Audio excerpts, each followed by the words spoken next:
Boa noite a todos, é um prazer receber vocês aqui. Esse é o nosso segundo webinar da série Aprendizagem Fora de Controle.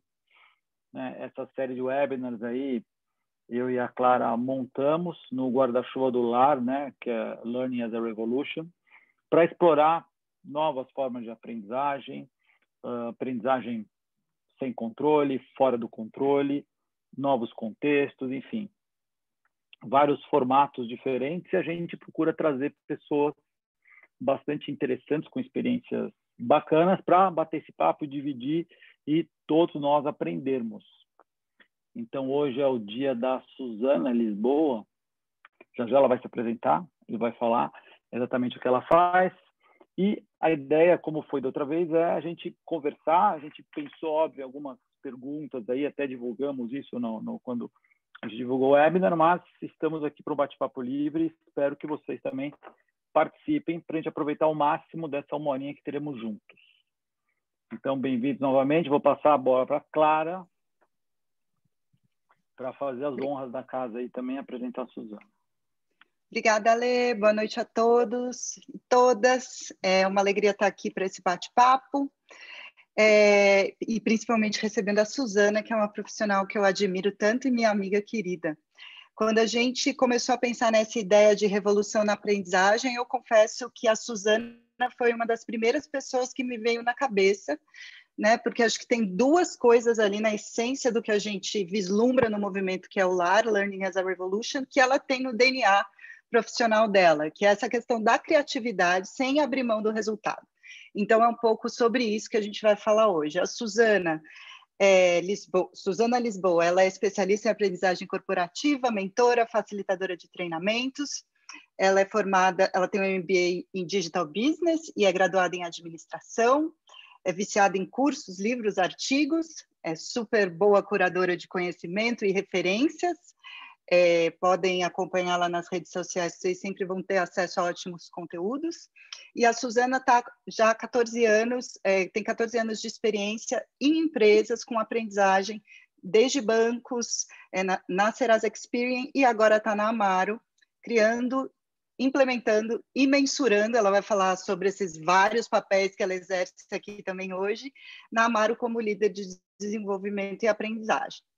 Então, a gente, aqui no LAR, fala que a gente precisa mudar como a gente faz as coisas, E a nossa curadoria de palestrantes, participantes, debatedores, enfim, são pessoas que já estão fazendo, Então, hoje a gente vai explorar com a Suzana algumas perguntas como os dados viram aprendizagem? A gente fala muito de analytics, data e tudo. Como é que isso vira aprendizagem?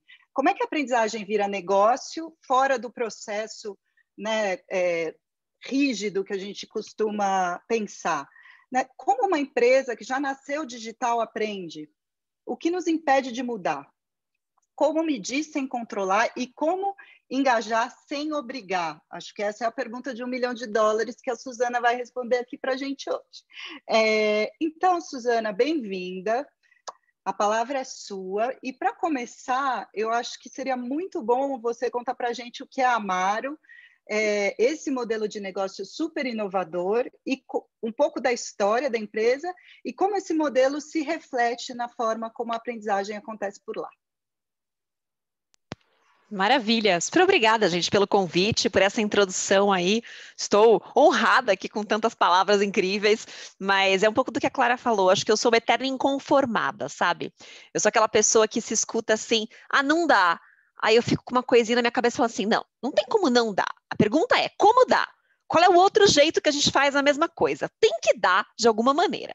Então, eu sou essa pessoa para a vida, assim, não só no trabalho. E como a Clara comentou, eu vim aí de uma jornada de grandes corporações, aprendi demais essas grandes corporações, adorava esse mundo.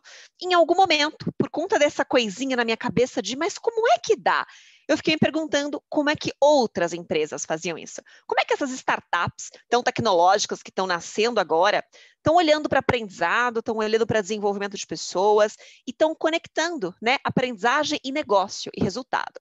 E aí foi assim que eu fiz essa migração. Vim parar aqui na Amaro, estou aqui já faz faz 1 ano e meio, e hoje sou responsável por toda a estrutura de aprendizagem e desenvolvimento. Então, projetos de cultura, de engajamento, de treinamento, olhando muito para o meu trabalho aqui. Eu falo que é simples explicar o que eu faço.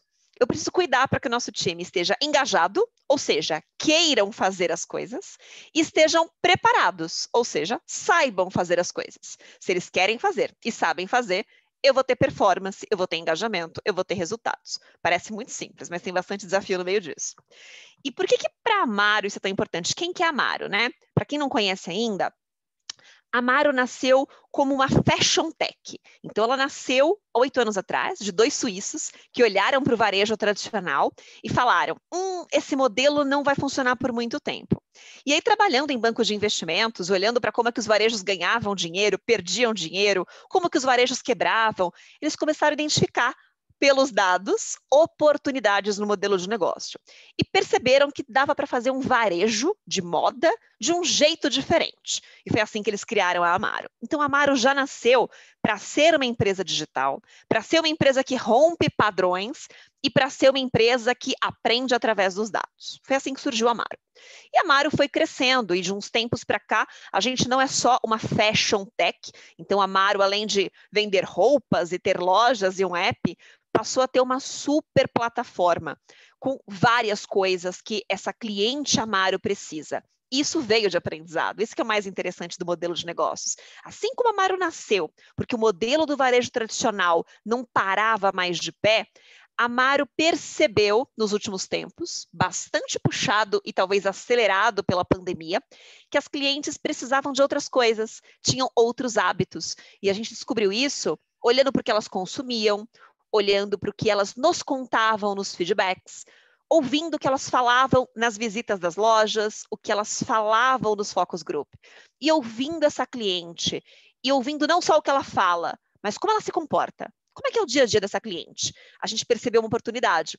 Amaro deveria ser não só fashion, mas um super app, o que o mercado chama de destination branding, um lugar de destino onde a cliente encontra todas as marcas que ela ama e que ela gosta.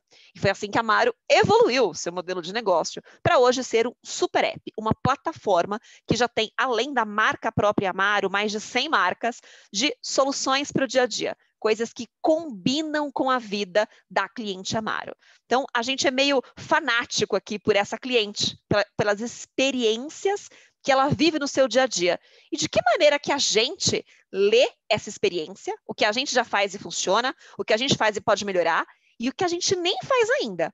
Mas se combina com ela, se faz parte do dia a dia dela, eu tenho que aprender a fazer. Então, é mais ou menos isso que é a Amaro. Esse é o modelo de negócios da Amaro. E aí eu vou segurar o resto da informação para essa nossa conversa aí. Vocês vão me perguntando as coisas do pedaço mais meu chapéu, né, desenvolvimento.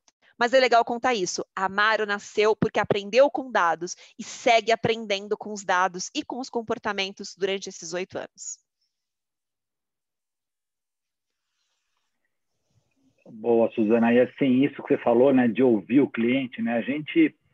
Há muitos anos, né, desde antes do digital, você fala, não, tem que ouvir o cliente, tem que estar conectado, etc. E a gente sabe que no digital, aliás, vale dizer que a Amaro também tem agora lojas físicas, né? Depois você conta um pouco disso também, né, que não é 100% digital, esse movimento é bem interessante, mas no digital é claro que você tem outros, né, você ouve de outro jeito, você captura comportamento, etc., de outra forma, de como a gente fazia, no, vamos dizer assim, no mundo não digital. Agora, como é que a gente consegue, na verdade, né, a chamada para esse webinar, né, que era o cliente ensina, né, a gente aprende. Então, eu entendo que a gente está o tempo todo tendo a chance de aprender com o cliente, né, quer dizer, ele vai deixando informações, pistas, etc. Então, como é que vocês, né, capturam tudo isso e, de alguma forma, transformam isso em valor? Eu acho que essa é uma das inovações, dos diferenciais que vocês conseguem fazer em termos de aprendizagem. Sim. Isso é um desafio grande e a gente brinca, uma das falas, né, da nossa cultura, em inglês é do you speak data? Em português seria você fala dados? Então, em vez de falar português, inglês, você fala a língua dos dados? Então, isso na Amaro é um jeito de pensar e todo mundo precisa ter isso nas suas cadeiras. Então, quando a gente fala lá desse cliente final, a gente está capturando dados na jornada. Isso é importante. Não adianta você chegar no final do seu processo e falar, como é que agora eu vou ver os dados? Tem que ser o contrário. Você precisa desenhar a sua jornada, o seu processo com a cliente, pensando que tipo de informação eu quero saber, né? O que eu quero conhecer melhor dessa cliente?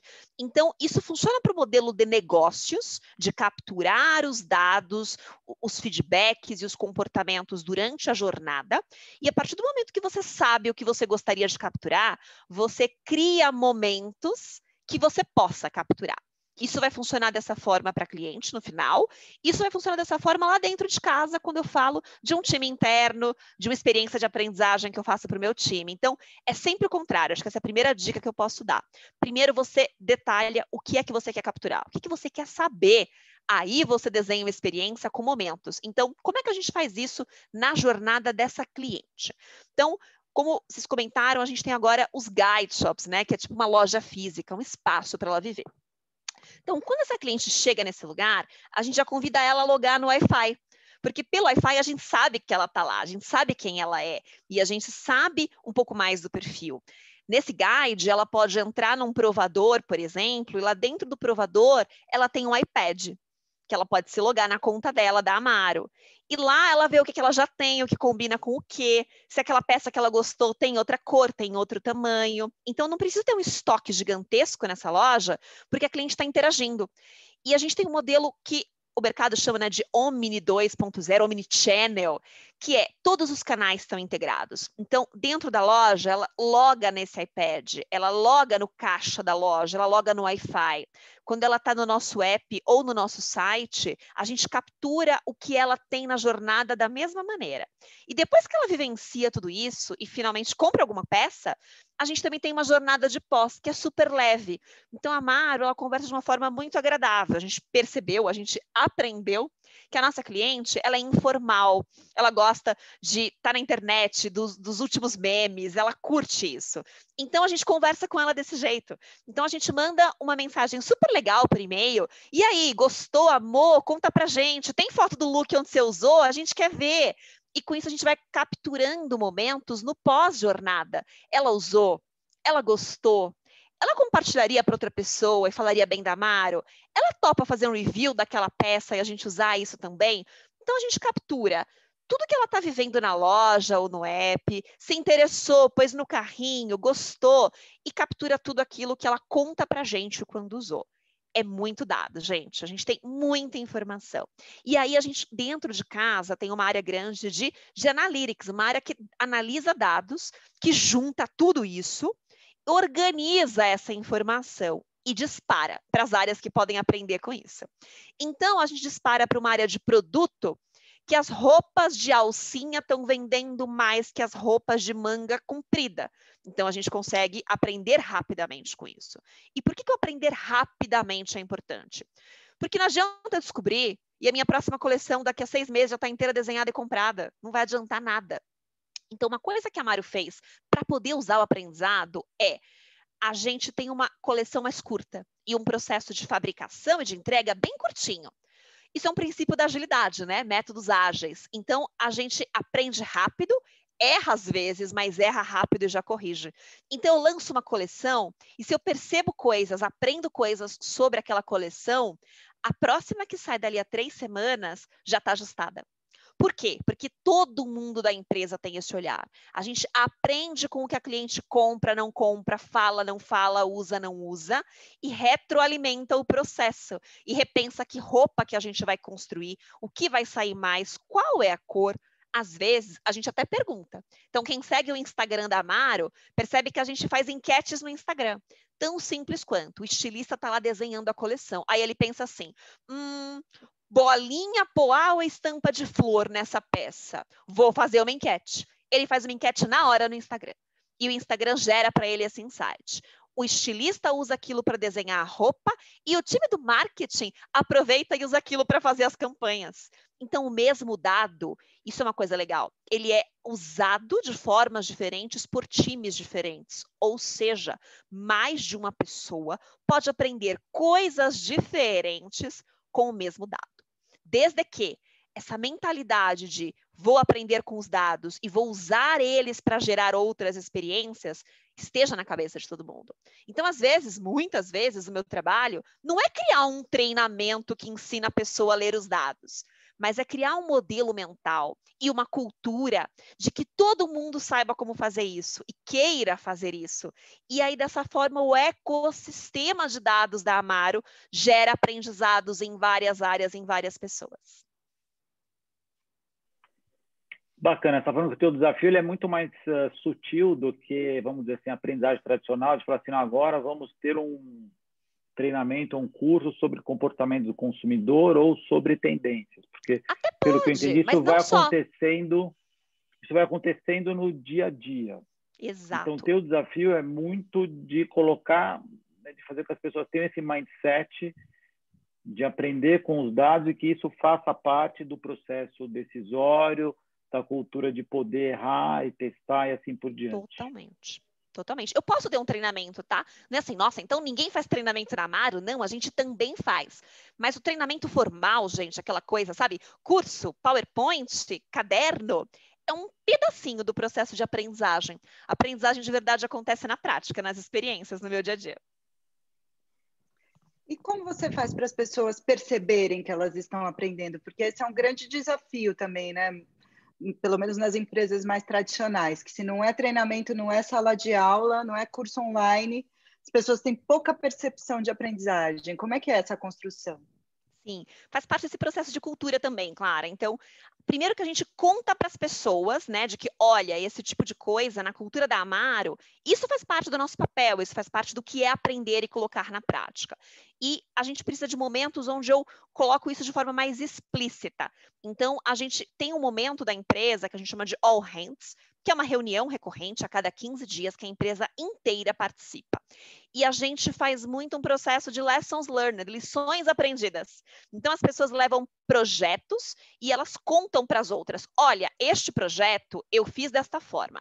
E o objetivo do nosso Lessons Learned, algumas empresas fazem isso, com o objetivo de assim, olha, deu errado e eu reaprendi com isso. Também usamos para isso, tá? Porque numa cultura de aprendizado, de inovação, se você não tiver espaço para o erro, tem um problema. Então, também fazemos para isso.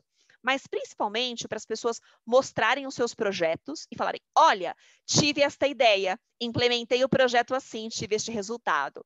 Mas a gente fomenta muito e a gente reconhece que as pessoas compartilhem o bastidor. É aí que está a sacada. Se ela compartilha o bastidor, ensina para as outras como ela fez. Olha, gente, eu estava olhando esta informação, tive uma ideia. Na hora que eu tive uma ideia, eu pensei num projeto assim, eu criei hipóteses. Então, a gente incentiva muito que o time compartilhe o processo, o como chegou em tal lugar. Porque é dessa maneira que quem está compartilhando percebe, nossa, olha como eu aprendi um monte de coisa. E quem está assistindo percebe, uau, olha quanta coisa eu aprendi só ouvindo o que essa pessoa fez. Vou tentar aplicar aqui no meu mundo também. Vou criar hipóteses, vou fazer testes, vou fazer experimentos, vou ler melhor os dados. Então, é assim que a gente mostra que elas estão aprendendo, compartilhando e deixando explícito o que acontece e, principalmente, mostrando impacto. Acho que essa é a palavra-chave, resultado. Né? A gente pode falar um pouco mais aí de como é que a gente mede, controla, mas a sacada é mostrar que impacto gerou, que resultado gerou. E para mim, eu, Suzana, acredito que carreira hoje em dia, né, é uma experiência, das experiências que eu vivi e do impacto que isso conseguiu gerar para mim e para a empresa onde eu estou. Isso é evolução. Então, quando as pessoas percebem, vivi experiências novas, e isso me fez gerar um impacto novo, no nosso combinado aqui na Amaro, elas entenderam, estou aprendendo, estou evoluindo na minha carreira. Interessante isso. E quando você fala de, né, que você falou no começo, que às vezes algumas informações geram aprendizados diferentes e aplicações diferentes para áreas diferentes. Você tem algum exemplo que você poderia compartilhar com a gente? Porque acho que esse negócio é tão conhecido, né? Todos nós aqui consumimos pela internet, etc. A gente sabe que o nosso comportamento, de alguma forma, ele é, né, monitorado, deixa dados e tal, mas olhar esse bastidor, né, de como isso acontece na prática. Poderia dar algum exemplo? Claro, eu vou dar um exemplo que todo mundo vai entender bem, que acho que isso está em alta aí nas redes sociais, e eu sou meio fã desse tema, que é a diversidade de tamanhos, de corpos, né? Acho que finalmente a gente está vivendo um momento onde a mídia está começando a mostrar que todo mundo é diferente, que os corpos têm tamanhos diferentes, que você usa 34, se você usa 52, está tudo bem. Então, a gente, no começo, até por uma questão de capacidade produtiva, a gente concentrou no meio da grade de tamanhos aqui na Maro. E as nossas clientes foram pedindo, poxa, mas eu sou 34 e eu não consigo achar uma peça que fique boa. Nossa, mas eu sou 48, não tem uma calça jeans para mim? Então, a gente foi aprendendo que a nossa cliente, sim, ela tinha, assim como o mundo, né? Diversidade do mundo está presente na nossa cliente, essa necessidade de tamanhos diversos. Então, a gente percebeu com isso que tinha uma oportunidade para muitas áreas. Então, não foi simplesmente vamos fazer uma peça diferente de roupa. Então, não é só o time de produto, desenho da roupa, que aprendeu com isso. O time que cuida do marketing aprendeu com isso. A gente passou a usar modelos diferentes. Se você olhar hoje o Instagram da Maro e bater no feed, você vai perceber cores, tamanhos, alturas, corpos. O time do marketing teve que aprender a escolher influenciadoras diferentes que nos representem a cliente.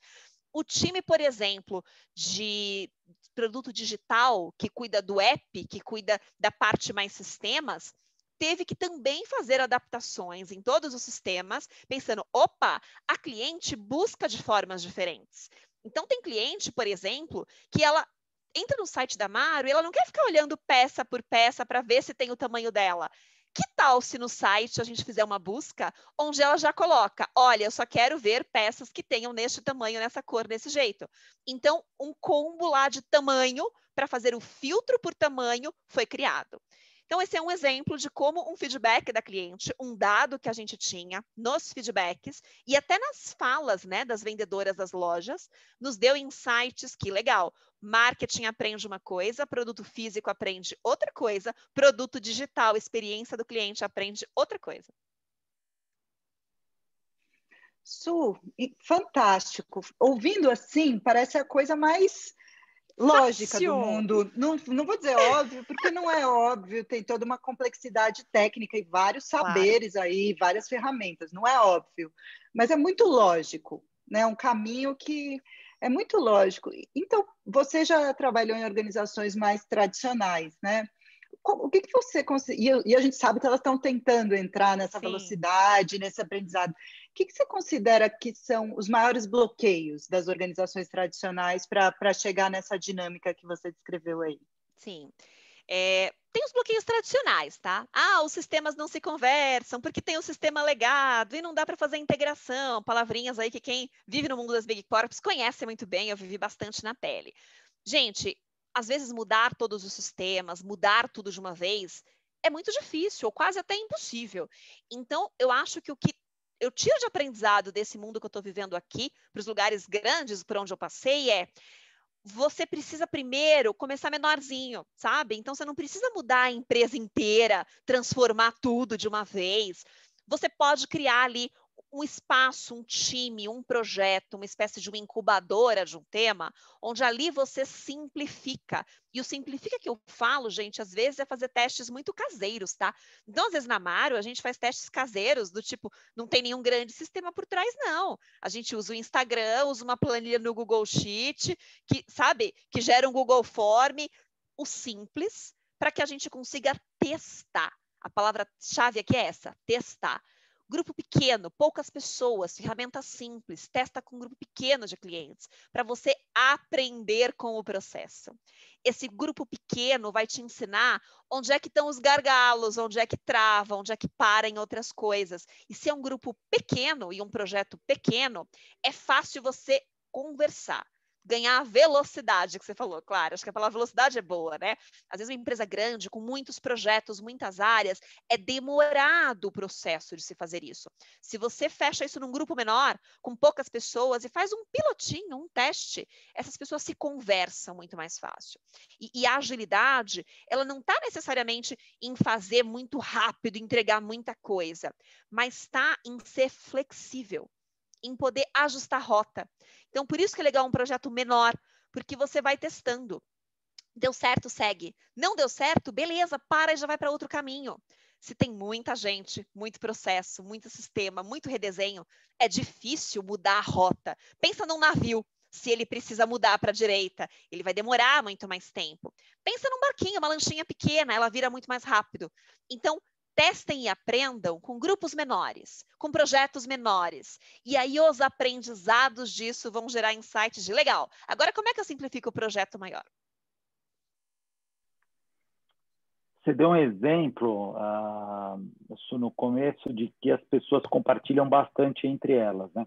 Um dos pilares, né, que eu posso chamar assim, do LAR, é justamente identificar nas organizações quem são essas pessoas que têm esse perfil e prazer de compartilhar e buscam informação, etc., e fazem isso. Como é que vocês incentivam que isso aconteça? Porque, como você falou, não dá para imaginar que a gente vai precisar o tempo todo criar, pode fazer isso também, mas não exclusivamente criar momentos e espaços para que as pessoas subam no palco ou numa roda, não importa, como no Zoom, e compartilhem. Como que vocês fazem para incentivar esse compartilhamento de informação, de aprendizado, de erros também, né? Que a gente conversou um pouco sobre isso. Sim. A gente tem alguns rituais, tá? Então, como você falou, não dá para eu controlar tudo. Eu não tenho como eu, Suzana, ser a responsável por todos os momentos de interação de todas as pessoas. Loucura minha querer achar isso. Então, a gente cria duas coisas. Uma delas são rituais, tá? Então, a gente cria rituais que são corporativos, como que eu comentei, é uma reunião geral, com momento, as pessoas vão lá falar. E eu tenho rituais que eu desenho, que eu combino, que as áreas e os pequenos grupos fazem por conta própria.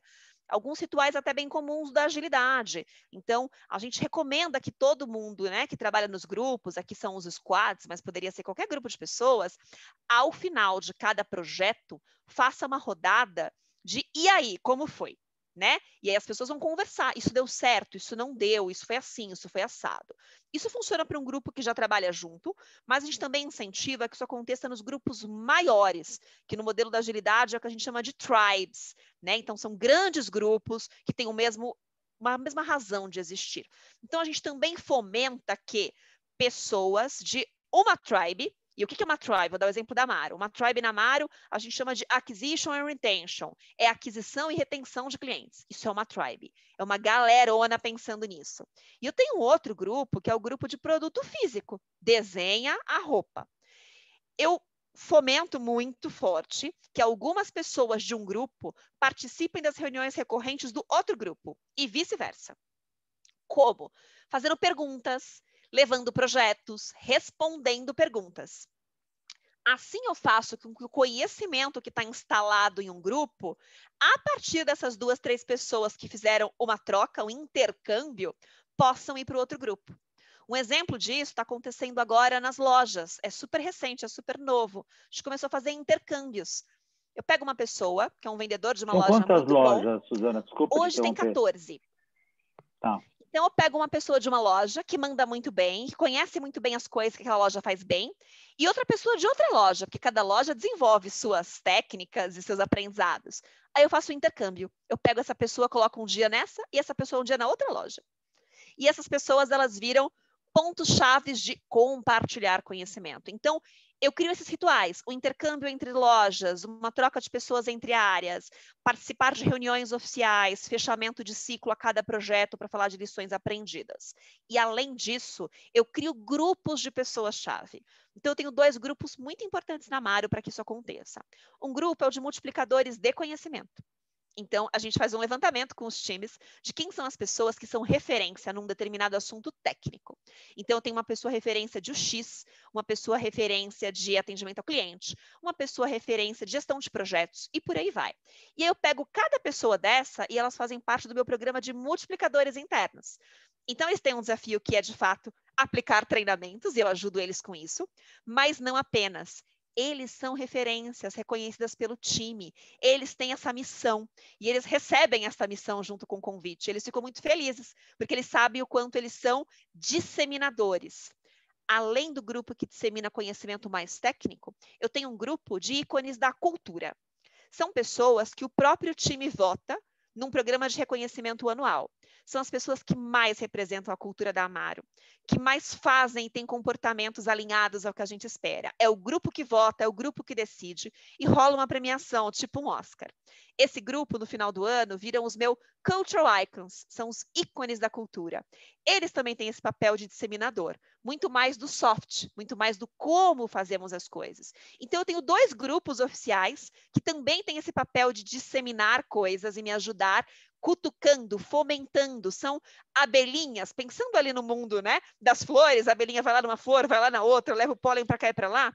Esses 2 grupos me ajudam com isso, além dos rituais. Essas 2 coisas, por isso que eu falo, meu papel ele é meio imperceptível às vezes, então nem tudo é um treinamento, nem tudo é um ritual que eu conduzo, mas essa mágica, esse desenho é planejado e acompanhado e eu ajudo essas pessoas. Deixa perfeita, Suzana. É muito interessante, né? Essa composição toda e muito claro que você não controla, né? Você muitas vezes nem está e nem tem ninguém que está com essa missão de controlar.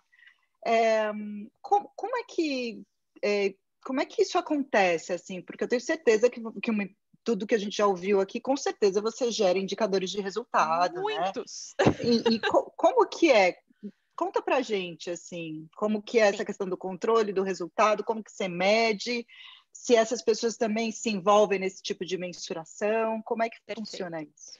A gente mede muita coisa, tá, gente? Por ser uma empresa orientada a dados, não existe a opção de não medir as coisas. Mas o ponto é, uma coisa que eu fui aprendendo ao longo dos meus anos de educação, de treinamento, desenvolvimento humano, eu tinha muito essa coisa do, meu Deus, tem que ter a planilha, quem fez o curso, quem deu baixa na planilha, quantas horas eu treinei, quantas turmas eu fiz.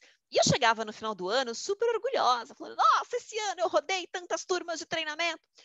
E aí, depois de um tempo que eu fui estudando, fui aprendendo, e eu sou aí uma defensora dos 6Ds, eu adoro o método, falei, tá tudo errado, eu tô querendo medir o meio, quando eu deveria medir o fim. Então, a grande sacada que me deu e que eu, quando passei por uma empresa onde eu não era mais RH, era comercial, me fez também ver números e entender isso de uma outra maneira. Mas nem todo mundo precisa mudar de área, tá, gente? Basta sentar com a galera da empresa que entende mais de números e bater alguns papos, fazer alguns almoços, que já dá nossa, abriu a cabeça. E aí eu trouxe isso para esse meu mundo de desenvolvimento humano. Então, para mim, o segredo é, antes de qualquer projeto, e a mesma história que eu falei da jornada da cliente, que eu tenho que saber o que eu quero medir lá no começo, é a mesma coisa. Toda vez que eu vou desenhar um programa, seja ele de cultura, de treinamento, de engajamento, de liderança, a pergunta que eu me faço como profissional é, que resultado eu quero ter? O que eu quero ver diferente no final? Se eu pudesse pular toda a etapa do processo e simplesmente ver o resultado no final, alguma coisa estar diferente, o que está diferente no final deste programa? É um comportamento? É uma atitude? É um número? É receita? O que é que está diferente? E aí eu tenho isso em mente e converso com outras pessoas, né? Afinal, eu não decido sozinha. Legal, decidi isso. Aí, o segundo passo. Algum indicador existente já me fala isso? Porque também a gente não precisa ficar criando indicadores do além, de repente tem um dashboard com 50 indicadores, né? Então, alguma coisa que a empresa já mede me fala isso? A maioria das vezes, alguma coisa que a gente já mede já vai nos dizer isso. Então, aqui no nosso mundo, por exemplo, de desenvolvimento, eu olho para as pesquisas de engajamento, eu olho para as pesquisas que eu faço, por exemplo, de, olha, mudamos o modelo para um modelo ágil. Eu fiz pesquisas com o time, com os gestores, e eu medi quantos projetos estão tendo resultados melhores e tomadas de decisão mais rápido. E se eu tenho um programa de inovação, eu estou medindo quantos programas de inovação realmente foram para frente e deixaram de ser um piloto e viraram uma coisa que eu implementei. Então, a gente olha qual é o indicador que já existe, que conta aquilo que eu quero ver lá no final. E aí eu pego esse indicador e eu traço o que a gente chama de baseline. Eu olho como eu estou hoje, antes do programa. E se eu quero mudar tantas coisas com esse programa, onde é que eu vou chegar lá no final? Então, um exemplo, a gente está fazendo todo um trabalho aqui na Amaro de cultura. A gente criou novos valores, né? Escreveu os valores da cultura, e isso a gente vem trabalhando no último ano. Como é que eu sei se esses valores estão sendo aplicados ou não pelas pessoas? Eu meço. Então, no meu processo de avaliação de desempenho, eu transformei os valores da Amaro em comportamentos. E eles estão na avaliação de desempenho. Mas não adianta nada eu simplesmente colocar lá. Então, primeiro eu lancei para o grupo. Depois, eu fiz vários rituais para contar para as pessoas o que é viver esse ritual na prática. Aí eu medi a primeira vez e vi o quanto que esses valores estão aderentes nas pessoas e comparei com o modelo anterior que eu tinha de comportamentos, qual era o percentual do time aderente aos comportamentos? E agora, com os comportamentos novos dos valores após os rituais? E nesse ciclo de agora, que vai rodar esse mês, inclusive, eu vou medir de novo. Depois de outros 6 meses, com rituais reforçando de novo, quanto por cento do time está aderente aos meus valores? Quais são os valores que o time está mais baixo em aderência? São esses que eu vou trabalhar de novo. Porque os que já estão rodando bem, está tudo bem. Então, eu consigo, dessa forma, saber que valores o time já tem, que valores podem melhorar, que comportamentos eles precisam evoluir, consequentemente, que treinamentos ou rituais eu vou criar. Preciso medir quem participou de que treinamento, quantas horas, de que dia, qual satisfação? Eu até acompanho algumas coisas por uma questão de gestão, mas isso não me diz nada. O que me diz é lá no final medir quanto por cento está aderente aos comportamentos, aplica na prática. E o aplicar na prática significa ele se autoavalia, o líder avalia ele e os pares avaliam ele. Se eu percebo que tudo isso para de pé, a pessoa aplica. Aplicabilidade e resultado me dizem muito mais do que horas, treinamentos, cursos e participações. Perfeito. O Guilherme perguntou aqui, né, para falar justamente isso, né, qual que é a estratégia para fortalecer a cultura. E aí você falou de rituais, né? Talvez a gente falasse, treinamentos e rituais. O que você pode dar um exemplo desses rituais? Posso. A gente gosta muito desses rituais na Amaro, tá? Eu tenho treinamentos, não vou dizer, nossa, Suzana, você não faz nenhum treinamento? Eu faço, gente, eu também faço. Mas, de novo, é um pedacinho. Exemplos de rituais. A gente tem na nossa cultura 5 valores, e um desses valores é inovação. Inovação é meio padrão, a Amaro nasceu com isso, mas conforme a empresa cresce, a gente precisa que todo mundo tenha esse valor, e não necessariamente todo mundo já vem com isso tão pronto. Então, a gente criou um programa, que é um ritual, que a gente chama de Scale Me. Alguém aqui talvez já tenha visto o Shark Tank, que é aquele programa que os empreendedores vão lá e apresentam seus projetos. Muito bem. Eu tenho um da Amaro.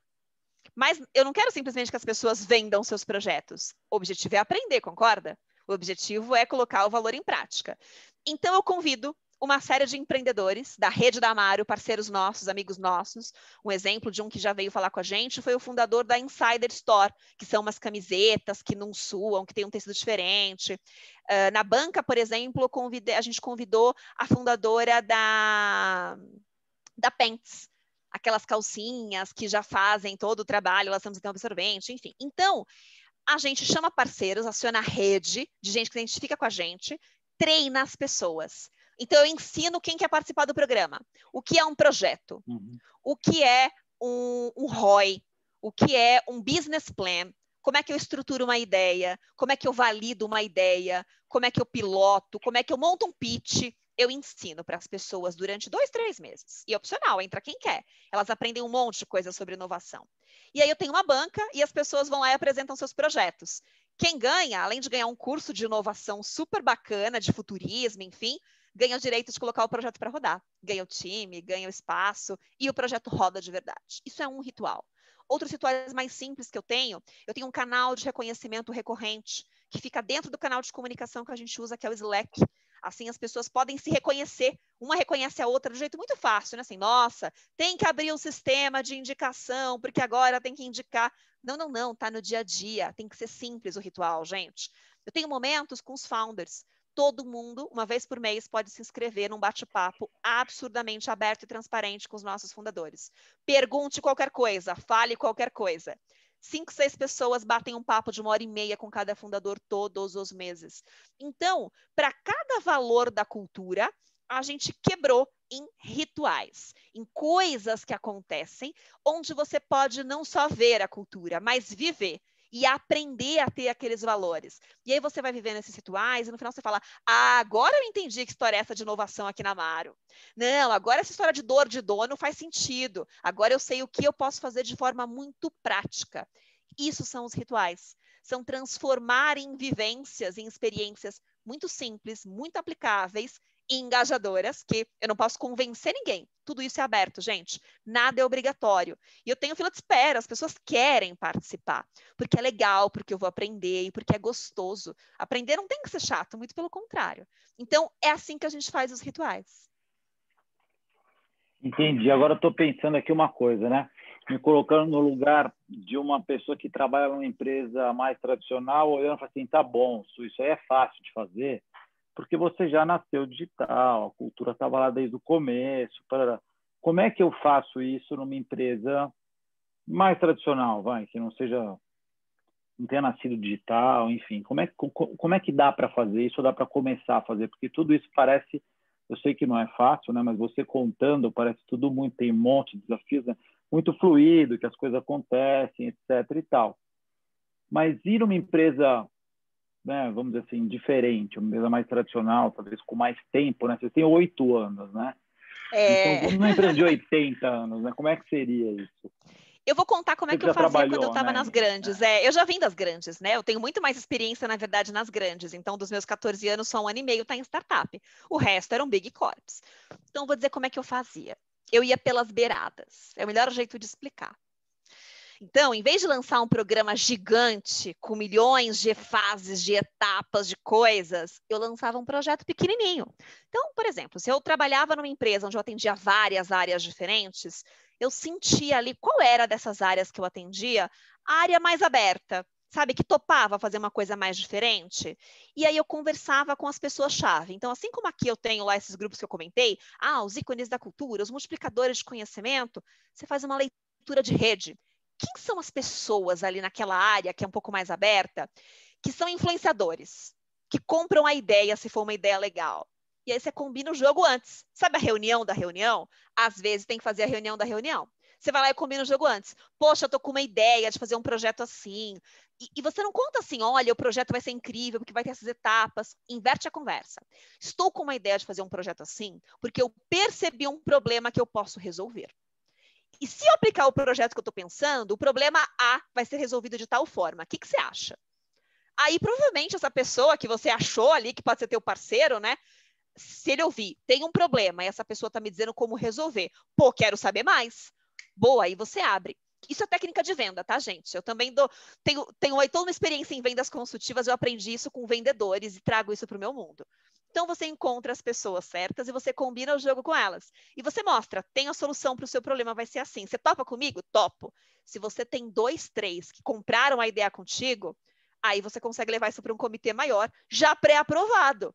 E aí você aplica aquilo num grupo pequeno, numa equipe pequena, com pessoas ali, tomadores de decisão, que já compraram a ideia contigo. E você vende assim, tá? Você não vende que o projeto vai ser lindo, que vai ter todas essas etapas e que vai ter essas cores. Às vezes a gente de RH se apaixona pela ideia, né, gente? Eu já me apaixonei por alguns programas que eu fiz.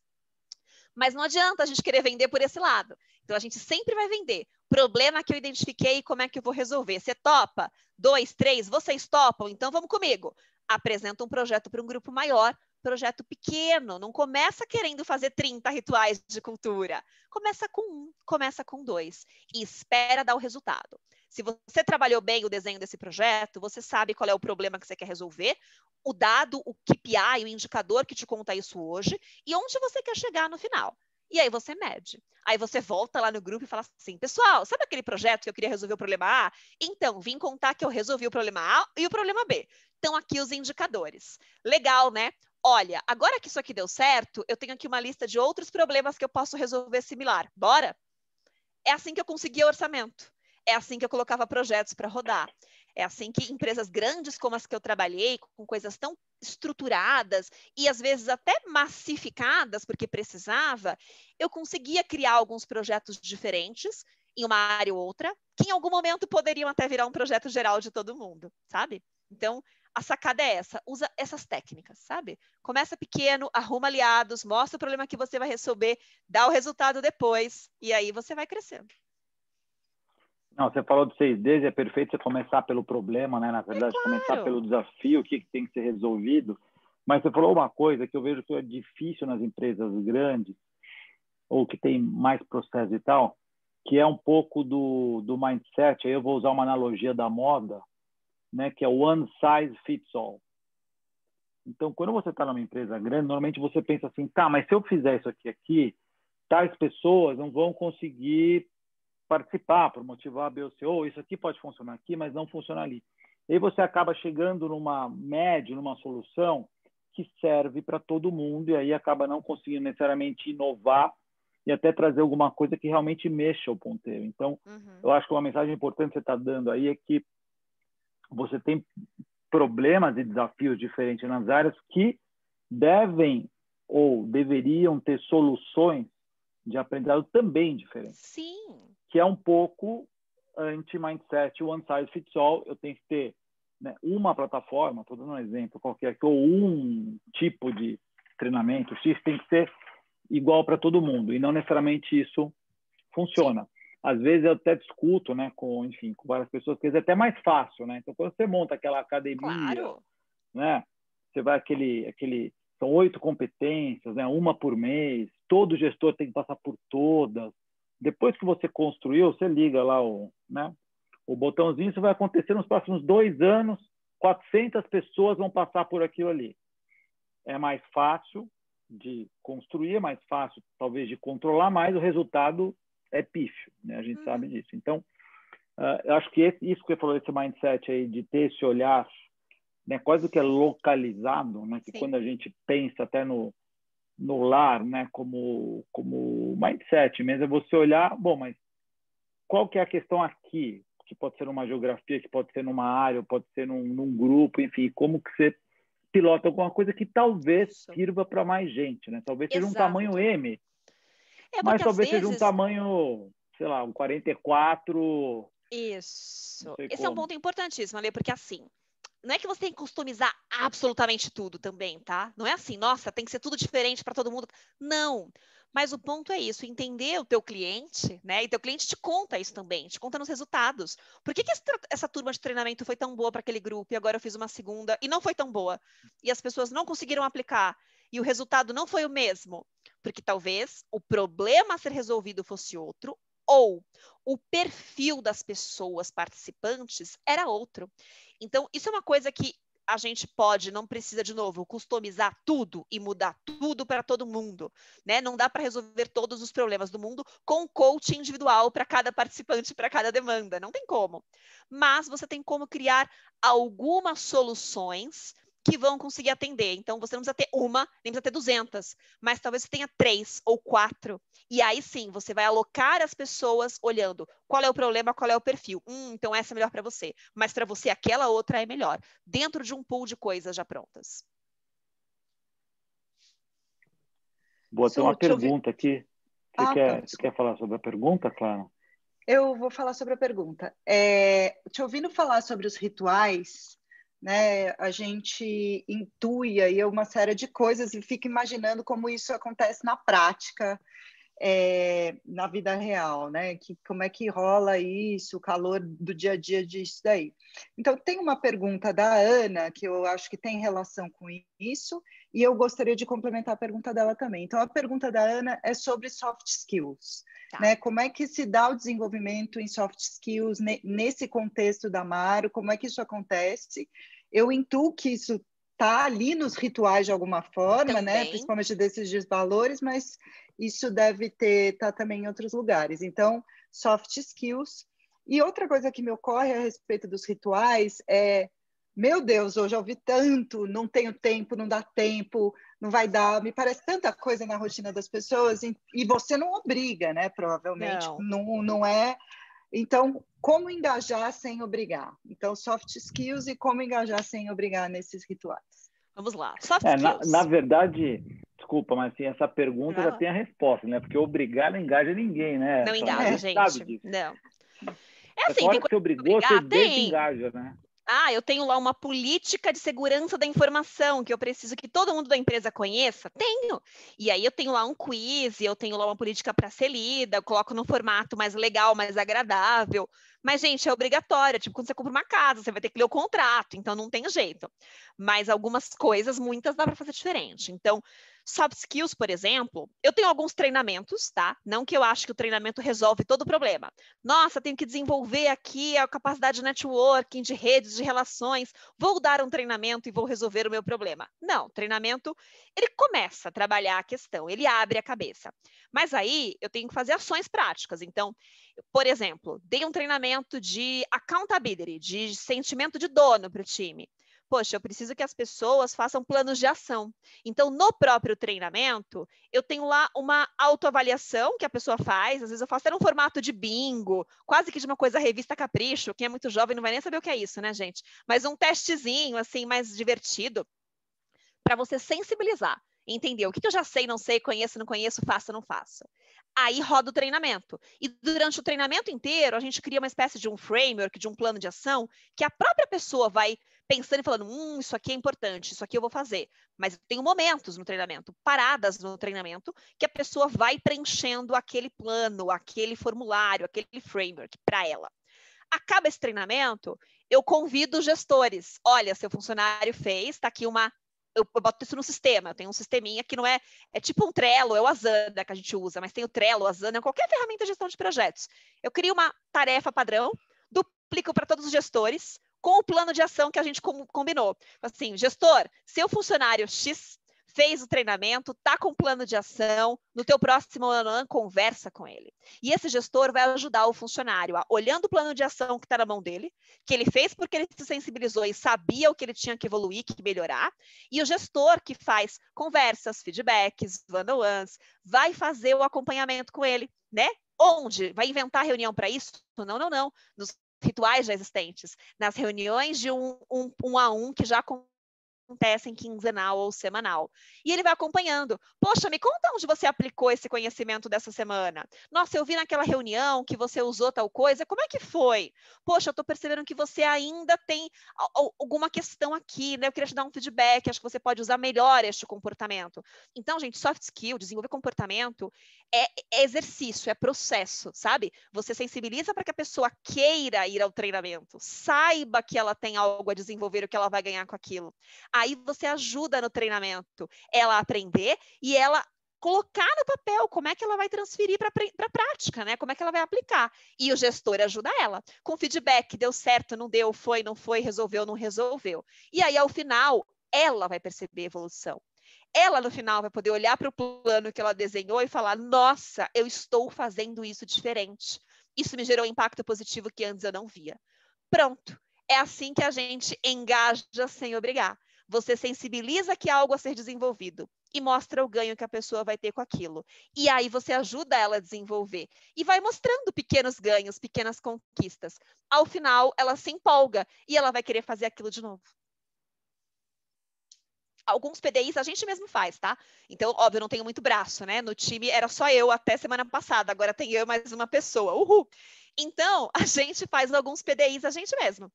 Passou o processo de avaliação de desempenho, descobriu lá, sei lá, 10 pessoas, 15 pessoas que precisam de uma ajuda mais forte com algum tema.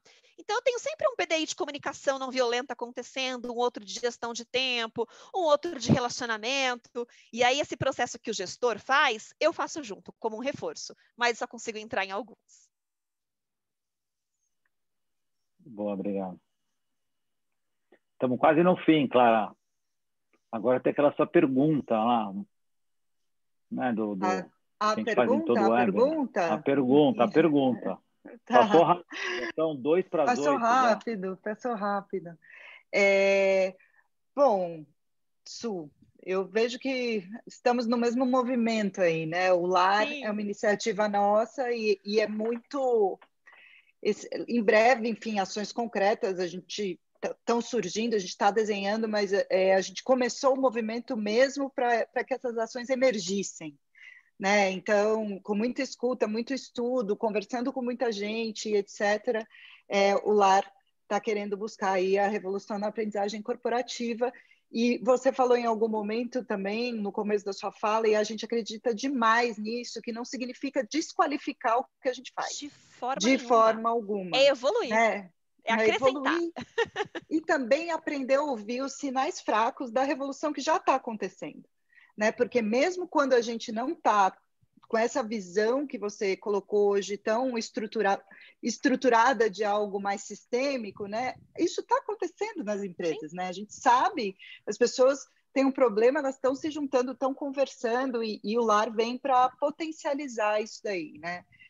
E entendendo que não dá para controlar. Então, o LAR é um pouco isso, e potencializar os resultados para todos, tanto para a organização quanto para as pessoas. Né? Agora, no final, você falou uma coisa que é muito... me toca muito pessoalmente, que é quando você se percebe aprendendo, você é mais feliz, basicamente. Né? Sua vida tem mais sentido. Então, uma pergunta final, depois desse preâmbulo gigantesco que eu me empolguei, porque é empolgante. Qual revolução você, Suzana Lisboa, que está hoje na Amaro, gostaria de ver na aprendizagem corporativa?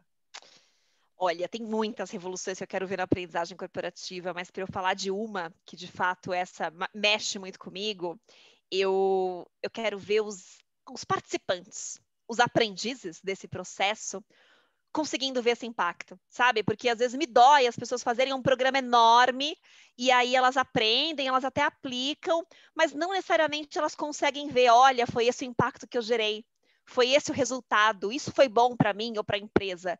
Então, a revolução que eu quero ver é, independente se é um curso, se é um coaching, se é uma mentoria, se é um ritual, não interessa qual é o meio.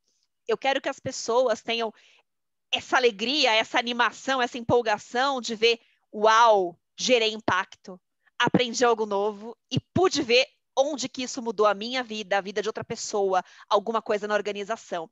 Porque isso é reconhecimento, sabe?